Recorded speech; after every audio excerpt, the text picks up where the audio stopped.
JDS ಪಕ್ಷಕ್ಕಾಗಿ ಈಗಾಗಲೇ ರಾಜ್ಯ ಮಟ್ಟದಲ್ಲಿ ಹಲವಾರು ಜಿಲ್ಲೆಗಳು ಸದಸ್ಯತ್ವ ನೋಂದಣಿ ಹಾಗೂ ಬೂತ್ ಕಮಿಟಿ ರಚನೆ ಮಾಡತಕ್ಕಂಥ ಹಿನ್ನೆಲೆಯಲ್ಲಿ ಪ್ರತಿ ವಾರನೂ ಕೂಡ 1 ರಿಂದ 2 ಜಿಲ್ಲೆಗಳನ್ನ ಭೇಟಿಯನ್ನ ಮಾಡ್ತಾ ಇದ್ದೇವೆ, ಪ್ರವಾಸವನ್ನ ಮಾಡ್ತಾ ಇದ್ದೇವೆ.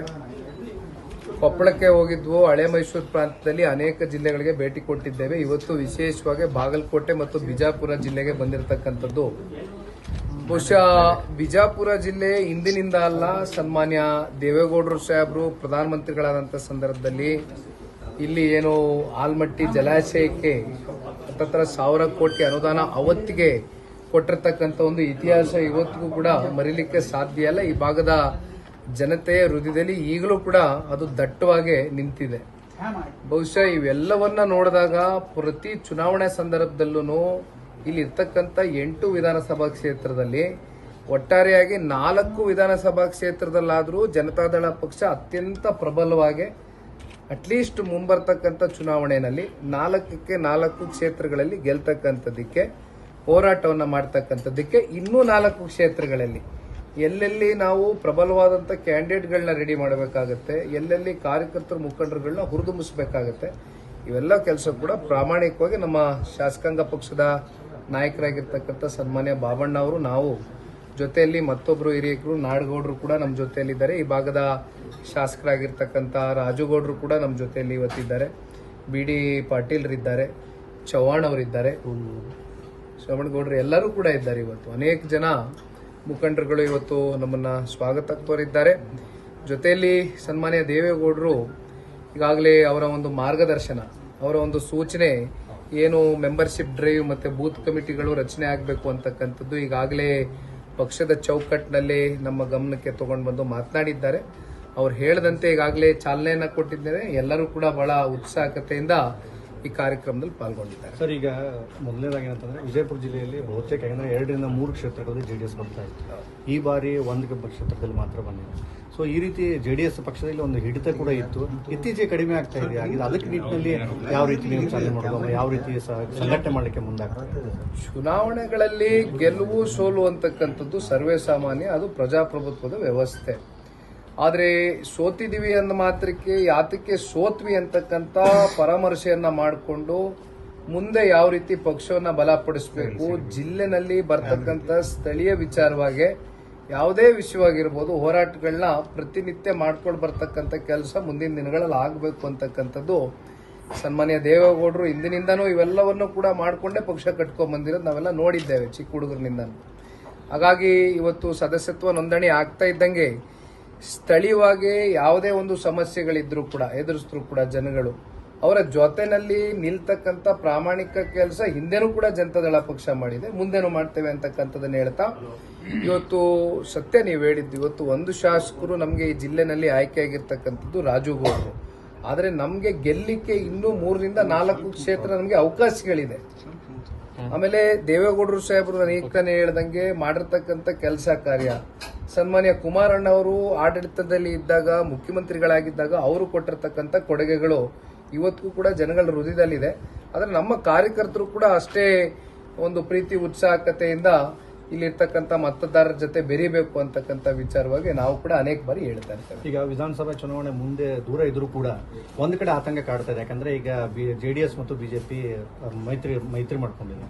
ಮುಂದೆ ಇದು ಎಲ್ಲಿ ಶಾಸಕ ಸ್ಥಾನಕ್ಕೆ ಅವರು ಟಿಕೆಟ್ ವಂಚಿತರಾಗ್ತಾರೆ. ಅದ್ರ ಜೊತೆಗೆ ಜೆಡಿಎಸ್ ಕೂಡ ಯಾವ ರೀತಿ ಹೊಡೆತ ಬೀಳುತ್ತೆ ಅನ್ನೋದು ಕೂಡ ಚಿಂತನೆ ಮಾಡ್ತಾ ಇದ್ದಾರೆ. ಆ ನಿಟ್ಟಿನಲ್ಲಿ ಯಾವ ರೀತಿ ನಿಮ್ಮ ಶಾಸಕರಿಗೆ ಮತ್ತು ಮಾಜಿ ಶಾಸಕರುಗಳಿಗೆ ಯಾರು ಆಕಾಂಕ್ಷಿಗಳಾಗುತ್ತೆ? ಇದೇ ಸನ್ಮಾನ್ಯ ಸಿದ್ದರಾಮಣ್ಣ ಅವರು ಹಿರಿಯರಿದ್ದಾರೆ, ಅನುಭವಸ್ಥರು ಇದ್ದಾರೆ, ವಕೀಲರು ಕೂಡ ಇದ್ದಾರೆ ವೃತ್ತಿಯಲ್ಲಿ. ಇದೇ ಯಡಿಯೂರಪ್ಪ ಸಾಹೇಬ್ರ ಮೇಲೆ ಆರೋಪ ಬಂದಾಗ ನೀವು ತನಿಖೆಗೆ ಒಳಪಡಿಸಿಕೊಂಡು ಆರೋಪ ಮುಕ್ತರಾಗಿ ಬರಬೇಕು, ಅಲ್ಲಿವರೆಗೂ ರಾಜೀನಾಮೆ ಕೊಡಿ ಅಂತಕ್ಕಂಥ ಆಗ್ರಹವನ್ನ ಮಾಡಿದ್ದು ಇದೇ ಸಿದ್ದರಾಮಣ್ಣ ಅವರು. ಆದರೆ ಅವ್ರಿಗೊಂದು ನ್ಯಾಯ ಇವ್ರಿಗೊಂದು ನ್ಯಾಯ ಅಂತಕ್ಕಂಥ ರೀತಿನಲ್ಲಿ ಇವತ್ತು ನಡ್ಕೊಳ್ತಾ ಇರತಕ್ಕಂಥದ್ದು ಇವತ್ತು ರಾಜ್ಯದ ಜನತೆ ಪ್ರಶ್ನೆ ಮಾಡತಕ್ಕಂಥ ಒಂದು ಸನ್ನಿವೇಶ ಇವತ್ತು ಸೃಷ್ಟಿ ಮಾಡಿದ್ದಾರೆ. ಹಲವಾರು ವರ್ಷಗಳ ಕಾಲ ಅವರು ಸಾರ್ವಜನಿಕ ಬದುಕಲ್ಲಿ ಅವರು ಅವರದಾದಂಥ ಕೆಲಸಗಳನ್ನ ಮಾಡ್ಕೊಂಡ್ ಬಂದಿದ್ದಾರೆ ಸಿದ್ದರಾಮಣ್ಣ ಅವರು. ಆದರೆ ಇವತ್ತು ಅವ್ರ ಮುಂದೆ ಬಂದಿರತಕ್ಕಂಥ ಈ ಒಂದು ಆರೋಪ, ಅವರು ಇವತ್ತೇನು ಕಾನೂನಾತ್ಮಕವಾಗಿ ಇದನ್ನ ಎದುರಿಸ್ತಕ್ಕಂಥದ್ದಕ್ಕೆ ಪಾರದರ್ಶಕವಾಗಿ ಒಂದು ನೈತಿಕ ಹೊಣೆಯನ್ನ ಹೊತ್ತು ರಾಜೀನಾಮೆಯನ್ನ ಕೊಟ್ಟು ಈ ಒಂದು ತನಿಖೆಗೆ ಸಂಪೂರ್ಣ ಸಪೋರ್ಟ್ ಅನ್ನ ಕೊಡ್ತಕ್ಕಂಥದ್ದು ಸೂಕ್ತ. ಕೊಡಲ್ಲ ಅಂತಾರೆ ಸರ್ ಅವರು ನೇರವಾಗಿ ಹೇಳಿದ್ರೆ ಕೊಡೋದಿಲ್ಲ, ರಾಜೀನಾಮೆ ಕೊಡೋದಿಲ್ಲ. ಅಲ್ಲ, ನಾನು ಹೇಳ್ತಕ್ಕಂಥದ್ದು ಕೊಡ್ತಕ್ಕಂಥದ್ದು ಸೂಕ್ತ, ನೈತಿಕತೆ ಹೊಣೆಯನ್ನ ಹೊತ್ತು ಕೊಡ್ತಕ್ಕಂಥದ್ದು ಸೂಕ್ತ. ಈಗ ಕುಮಾರಸ್ವಾಮಿ ಅವರೇ ರಾಜೀನಾಮೆಗೆ ಆಗ್ರಹ ಮಾಡೋದಿಲ್ಲ ಅಂತಾರಲ್ಲ ಸರ್ ಕುಮಾರಸ್ವಾಮಿ ಅವರೇ, ನಾವು ರಾಜೀನಾಮೆಗೆ ಆಗ್ರಹ ಮಾಡಲ್ಲ ಅಂತ ಹೇಳ್ತಾರೆ ಕುಮಾರಸ್ವಾಮಿ. ಈಗ ನಾವು ಪಾದಯಾತ್ರೆ ಮಾಡಿದ್ದು ಯಾವುದೋ ಒಂದು ವ್ಯಕ್ತಿ ಮೇಲೆ ದ್ವೇಷದಿಂದ ಮಾಡಿರ್ತಕ್ಕಂಥ ಪಾದಯಾತ್ರೆ ಅಲ್ಲ. ರಾಜ್ಯದ ಸಂಪತ್ತು ಲೂಟಿ ಆದಂತ ಸಂದರ್ಭದಲ್ಲಿ ರಾಜ್ಯದ ಜನತೆಯಲ್ಲಿ ಒಂದು ಜಾಗೃತಿಯನ್ನು ಮೂಡಿಸ್ತಕ್ಕಂಥ ಒಂದು ಪಾದಯಾತ್ರೆ ಮಾಡಿದ್ವು. ಹಾಗಾಗಿ ಸನ್ಮಾನ್ಯ ಕುಮಾರಣ್ಣ ಅವರು ಬಹಳ ಸ್ಪಷ್ಟವಾಗಿ ಹೇಳಿದ್ದಾರೆ, ಇವತ್ತು ಭಾರತೀಯ ಜನತಾ ಪಾರ್ಟಿ ಇರ್ಬೋದು, ಜನತಾದಳ ಪಕ್ಷ ಇರ್ಬೋದು, ನೈತಿಕ ಹೊಣೆಯನ್ನ ಹೊತ್ತು ಅವರು ರಾಜೀನಾಮೆ ಕೊಡಬೇಕಾಗತ್ತೆ. ಅದಕ್ಕೆ ಅವರು ತಯಾರಿ ಆಗಬೇಕಾಗ್ತದೆ. ಕುಮಾರಸ್ವಾಮಿ ಅವರೇ ಮೊದಲು ರಾಜೀನಾಮೆ ಕೊಡಲಿ, ಅವ್ರ ಮೇಲೆ ಕೂಡ ಪ್ರಾಸಿಕ್ಯೂಷನ್ ಇದೆ. ಕಾಂಗ್ರೆಸ್ ನಾಯಕರು ಹೇಳ್ತಾ ಇದ್ದಾರೆ ನೋಡಿ, ಇವೆಲ್ಲ ಹಳೆ ಕಥೆಗಳನ್ನ ಬಿಟ್ಟು, ಯಾಕೆಂದ್ರೆ ಇದೇನು ಹೊಸದೇನಲ್ಲ. ಯಾವುದು ಇವತ್ತು ಮೈನಿಂಗ್ ಬಗ್ಗೆ ಮಾತಾಡ್ತಾ ಇದ್ರಲ್ಲ, ನರಸಿಂಹ ಮೈನಿಂಗ್ ಬಗ್ಗೆ, ಲಕ್ಷ್ಮೀ ವೆಂಕಟೇಶ್ವರ ಮೈನಿಂಗ್ ಬಗ್ಗೆ, ಇವೆಲ್ಲ ಹಳೆ ಕತೆ.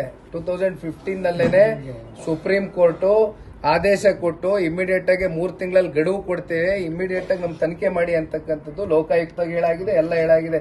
ಈ ಹಳೆ ಕತೆ ಇಟ್ಕೊಂಡು ಮತ್ತೆ ತಿರ್ಚದ್ ಬೇಡ. ಇವತ್ತು ಅವ್ರ ಮೇಲೆ ಬಂದಿರತಕ್ಕಂತ ಒಂದು ಆರೋಪ ಏನಿದೆ, ಒಂದು ಮುಖ್ಯಮಂತ್ರಿ ಸ್ಥಾನದಲ್ಲಿ ಕೂತಿರ್ತಕ್ಕಂಥವ್ರು, ಅವರು ಜವಾಬ್ದಾರಿದ್ದಾರೆ. ಅದಕ್ಕೆ ರಾಜ್ಯದ ಜನತೆ ಕೇಳ್ತಾ ಇರ್ತಕ್ಕಂಥ ಪ್ರಶ್ನೆಗೆ ಅವರು ಉತ್ತರ ಕೊಡಬೇಕಾಗತ್ತೆ ಮೊದಲು. ಸರ್, ಈಗ ಕುಮಾರಸ್ವಾಮಿ ಅವ್ರ ಕಡೆಯಿಂದ ರಾಜೀನಾಮೆ ಕೊಡಿಸಿ ಅಂತಕ್ಕಂಥ ಮಾತಿನ ಮರ್ಮ ಏನಿರ್ಬೋದು ಸರ್? ಹಾಗಾದ್ರೆ ಈಗ ಕಳೆದ ಲೋಕಸಭಾ ಚುನಾವಣಾ ಸಂದರ್ಭದಲ್ಲಿ ಜನತಾದಳ ಪಕ್ಷ ಬಹುಶಃ 62 ವರ್ಷದ ಸುದೀರ್ಘವಾದಂಥ ರಾಜಕಾರಣದ ಉದ್ದಗಲಕ್ಕೂ ಕೂಡ ಸನ್ಮಾನ್ಯ ದೇವೇಗೌಡರು ಸಾಹೇಬರು ಸಹಿಯನ್ನು ಹಾಕಿರಲಿಲ್ಲ. ಆದರೆ ಇತ್ತೀಚಿನ ಕೆಲವೊಂದಷ್ಟು ರಾಜಕಾರಣದ ಬೆಳವಣಿಗೆಗಳು, ಕಾಂಗ್ರೆಸ್ ಪಕ್ಷ ಯಾವ ರೀತಿ ಜನತಾದಳ ಪಕ್ಷವನ್ನ ಒಂದು ರೀತಿ ದುರುಪಯೋಗ ಮಾಡಿಸ್ಕೊಂಡು ಸನ್ಮಾನ್ಯ ಕುಮಾರಣ್ಣ ಅವರಿಗೆ 5 ವರ್ಷಗಳ ಕಾಲ ನಾವು ನಿನ್ನ ಮುಖ್ಯಮಂತ್ರಿಯಾಗಿ ಮಾಡ್ತೇವೆ ಅಂತಕ್ಕಂಥ ಮನೆ ಬಾಗಿಲಿಗೆ ಬಂದು ಯಾವ ರೀತಿ ನಮ್ಮನ್ನು ನಡೆಸ್ಕೊಂಡಿದ್ದಾರೆ ಅಂತಕ್ಕಂಥದ್ದು ನೋಡಿದ್ದೇವೆ. ಇವೆಲ್ಲವನ್ನ ಹೊರತುಪಡಿಸಿ ಇವತ್ತು ರಾಜ್ಯದಲ್ಲಿ ಕಳೆದ 1 ವರ್ಷ 5 ತಿಂಗಳ ಹಿಂದೆ ಬಂದಿರತಕ್ಕಂಥ ಈ ಸರ್ಕಾರ ಹತ್ತತ್ರ 136 ಜನ ಶಾಸಕರು ದೊಡ್ಡ ಬಹುಮತದಿಂದ ಗೆದ್ದಿದ್ದಾರೆ.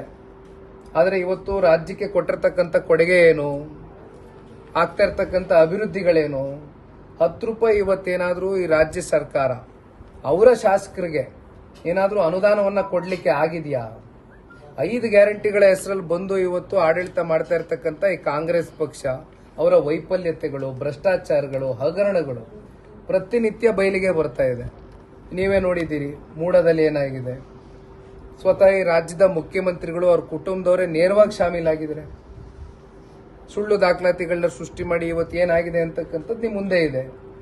ಇನ್ನು ST ಸಮುದಾಯಕ್ಕೆ ಮೀಸಲಿಟ್ಟಿರ್ತಕ್ಕಂಥ ವಾಲ್ಮೀಕಿ ನಿಗಮಕ್ಕೆ ಅಭಿವೃದ್ಧಿ ಹಣ ಯಾವ ರೀತಿ ದುರುಪಯೋಗ ಆಯಿತು?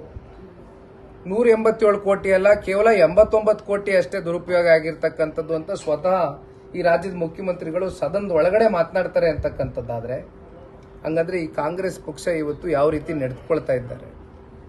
ಇವೆಲ್ಲವೂ ಕೂಡ ನಮ್ಮ ಮುಂದೆ ಇರ್ತಕ್ಕಂಥ ಪ್ರಶ್ನೆ. ಹಾಗಾಗಿ ನಮ್ಮ ಹೋರಾಟ ಸರ್, ಚುನಾವಣೆಯಲ್ಲಿ ಈ ಮೈತ್ರಿ ಇದ್ದಾಗ ವಿಜಯಪುರದಲ್ಲಿ ಟಿಕೆಟ್ಗಾಗಿ ಫೈಟ್ ಮಾಡಲಿಲ್ಲ, ಲೋಕಸಭೆಯಲ್ಲಿ ಕೂಡ ಹಾಗೆ ಆಯಿತು. ಬಿಜೆಪಿಗೆ ಟಿಕೆಟ್ ಬಿಟ್ಕೊಟ್ಬಿಟ್ರು. ಈ ರೀತಿ ಅಲ್ಲ, ಇಲ್ಲಿ ಗೆಲ್ಲೋ ಚಾನ್ಸ್ ಇದ್ರೂ ಕೂಡ ಬಿಟ್ಕೊಟ್ಬಿಟ್ರು. ಇಲ್ಲಿ ಪ್ರಶ್ನೆ, ಕಳೆದ ಲೋಕಸಭಾ ಚುನಾವಣೆಯಲ್ಲಿ ನಾವು ಕೇಳಿದ್ದು 3 ಸ್ಥಾನನೇ. ನಾವೇನು ಹೆಚ್ಚಿಗೆ ಮಾಧ್ಯಮದಲ್ಲಿ 6 ಸ್ಥಾನ ಕೇಳಿದ್ರಂತೆ, 8 ಕೇಳ್ತಾರಂತೆ, 10 ಕೇಳ್ತಾರಂತೆ ಅಂತ ಚರ್ಚೆಗಳಿತ್ತು. ಯಾಕೆಂದ್ರೆ ಮೊದಲನೇ ದಿನದಿಂದ ಕೊನೆ ಹಂತದ ಮೀಟಿಂಗ್ವರೆಗೂ ಸನ್ಮಾನ್ಯ ಕುಮಾರಣ್ಣ ಅವ್ರ ಜೊತೆ ನಾನು ಕೂತಿದ್ದೆ, ಬಹಳ ಸ್ಪಷ್ಟವಾಗಿ ಹೇಳ್ತೀನಿ. ಆದರೆ ಮುಂಬರ್ತಕ್ಕಂಥ ವಿಧಾನಸಭಾ ಚುನಾವಣೆಗೆ ಸಂಬಂಧಪಟ್ಟಂತೆ ನಮ್ಮ ಅಭ್ಯರ್ಥಿಗಳಿಗೂ ಸನ್ಮಾನ್ಯ ಕುಮಾರಣ್ಣ ಅವರು ಏನು ಹೇಳಿದ್ದಾರೆ, ನಾವು ಎಷ್ಟರ ಮಟ್ಟಕ್ಕೆ ತಳಹಂತದಲ್ಲಿ ಇವತ್ತು ಸಂಘಟಾತ್ಮಕವಾಗಿ ನಾವು ಸ್ಪೀಡಪ್ ಆಗ್ತೀವಿ, ಇವೆಲ್ಲವನ್ನು ಕೂಡ ಕ್ರೋಢೀಕರಿಸಿ ನಮ್ಮ ಪಕ್ಷ ಎಷ್ಟು ಬಲವಾಗಿದೆ ಆಯಾ ಕ್ಷೇತ್ರದಲ್ಲಿ ಅನ್ನೋದನ್ನ ಒಂದು ರಿಪೋರ್ಟ್ ತಯಾರಿ ಮಾಡಿ ಅಂತಿಮವಾಗಿ ದೆಹಲಿಯ ನಾಯಕರ ಮುಂದೆ ಇಡ್ತೇವೆ. ಹಾಗಾಗಿ ಇವತ್ತು ಸೀಟು ಹಂಚಿಕೆ ವಿಚಾರವಾಗಿ ಮಾತನಾಡ್ತಕ್ಕಂಥದ್ದು ಸೂಕ್ತವಾದ ಸಮಯನಲ್ಲ, ಸಂದರ್ಭ ಅಲ್ಲ. ಇದು ಸಂಘಟನೆ ದೃಷ್ಟಿಯಿಂದ ಬಂದಿರತಕ್ಕಂಥ ಕರೆದಿರ್ತಕ್ಕಂಥ ಸಭೆ. ಅದ್ರ ಬಗ್ಗೆ ವಿ ಪಾಟೀಲ್ ಏನ್ ಹೇಳಿದ್ರು, ಅಲ್ಲ ಕುಮಾರಸ್ವಾಮಿ ಅವ್ರಿಗೆ ಆಲ್ರೆಡಿ ತನಿಖೆ ನಡೆದಿದೆ, ಅರ್ಧ ಆಗಿದೆ, ಅವರೇ ರಾಜೀನಾಮೆ ಕೊಟ್ಟಿಲ್ಲ, ಅವ್ರದ್ದು ಕೊಡಿಸಿ ಮುಂಚೆ ಆಮೇಲೆ ಸಿದ್ದರಾಮಯ್ಯ ಕೊಡ್ತಾರೆ. ಯಾಕೆ ಅಂತಿರ್ಬೋದು ಸರ್ ಈ ಮಾತು? ನೋಡಿ, ಇವತ್ತು ಪಾಪ ಕಾಂಗ್ರೆಸ್ನವ್ರಿಗೆ ಏನಾಗಿದೆ, ಅವ್ರ ಕಾಲದಲ್ಲಿ ಏನಾಯ್ತು, ಇವ್ರ ಕಾಲದಲ್ಲಿ ಏನಾಯ್ತು, ಅವ್ರ ಮೇಲೆ ಏನ್ ಹುಟ್ಟಾಕೋದು, ಇವ್ರ ಮೇಲೆ ಏನ್ ಸುಳ್ಳು ದಾಖಲಾತಿಗಳು ಸೃಷ್ಟಿ ಮಾಡೋದು ಅನ್ನೋದ್ರಲ್ಲೇ ಪಾಪ ಸಮಯ ಕಳೆದು ಬಿಡ್ತಾ ಇದ್ದಾರೆ. ಇವತ್ತು ಸರ್ಕಾರ ಅವ್ರಿಗೆ 136 ಜನ ಶಾಸಕರು ಗೆಲ್ಸಿ ಇವತ್ತು ಶಕ್ತಿ ತುಂಬಿದ್ರಲ್ವಾ ರಾಜ್ಯದ ಜನತೆ ಸರ್ಕಾರಕ್ಕೆ.